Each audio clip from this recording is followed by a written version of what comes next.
Everyone, আসসালামু আলাইকুম। আমি আজ আপনাদের জন্য নিয়ে এসেছি কতগুলো জমজমের থ্রি পিস। প্লিজ সবাই ফুল ভিডিও দেখবেন। এই কাপড়গুলোর, থ্রি পিসগুলোর quality, colour combination just wow.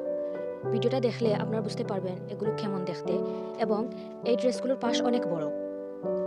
আপনারা সচ্ছলভাবে এগুলো বানিয়ে পড়তে পারবেন, তাই ফুল ভিডিও দেখে যাবেন।